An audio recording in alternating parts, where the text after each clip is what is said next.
Hello everyone. We're going to go back just a little bit. We're going to go ahead and address just a few things.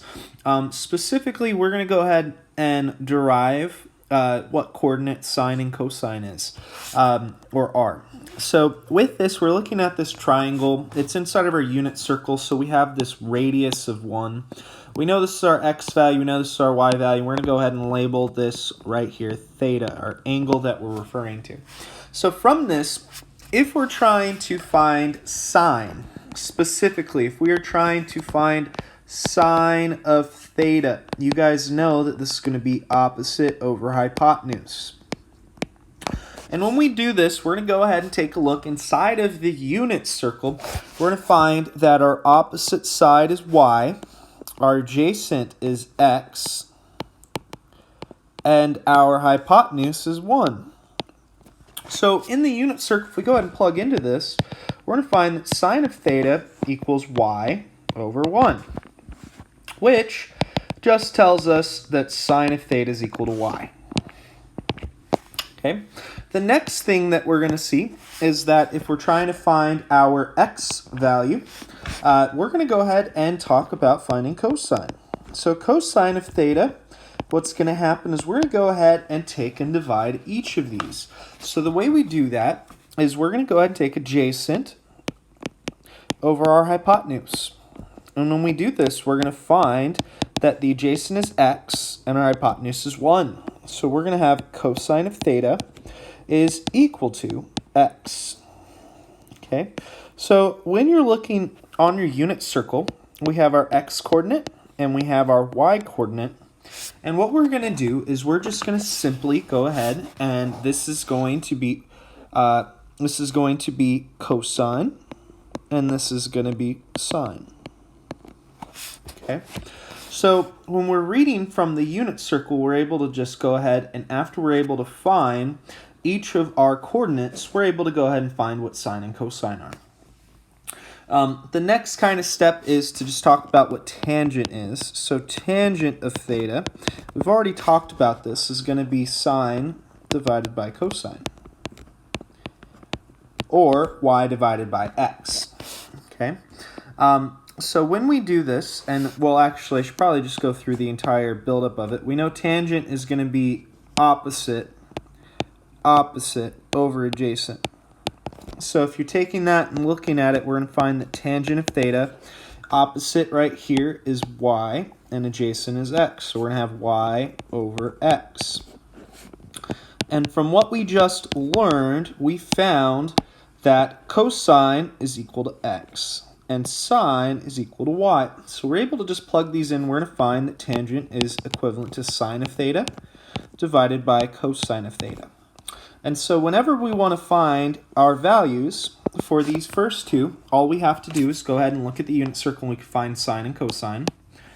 And then for the next part, we just have to find our angle measure and then take sine and divide it by cosine for tangent. So I'm going to walk you guys through 3 of these problems. I'm sorry this video is just going to be a little bit longer than it normally will be. But what we're going to do is we're just going to go ahead and read what this means. So once again, your x and y value, x is cosine and y is sine. Tangent, we take sine and divide it by cosine. I'm going to walk you guys through 3 of these. And it's going to be very, very kind of straightforward. First one's asking us to find sine of pi over 4. So what we're going to do is locate pi over 4 on here, and then we have to look at our coordinates. Which one of these two is going to be sine? Is it our x or our y?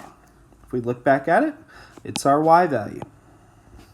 And so we're just going to go ahead and take this right here, this square root of 2 over 2, and that's our answer for sine of pi over 4.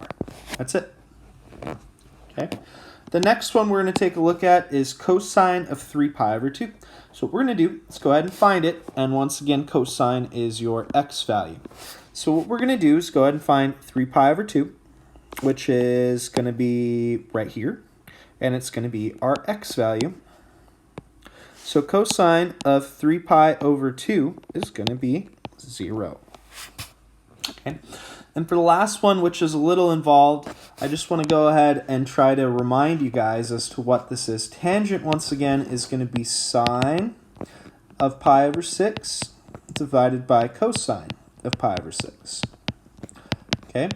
Now, when we do this, we just have to find what sine is at pi over 6 and what cosine is, and then we divide. This one's going to require us a little bit of work because we have fractions, but it shouldn't be insurmountable. So when we're looking at it, we just need to find where pi over 6 is, and it's right here.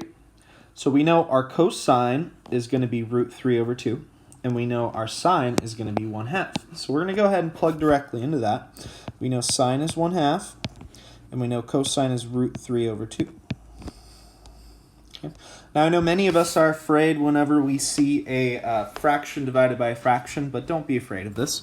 All we're going to do is just take, and we're going to take the numerator, and whenever you guys are dividing by a fraction, you're going to go ahead and multiply by the reciprocal.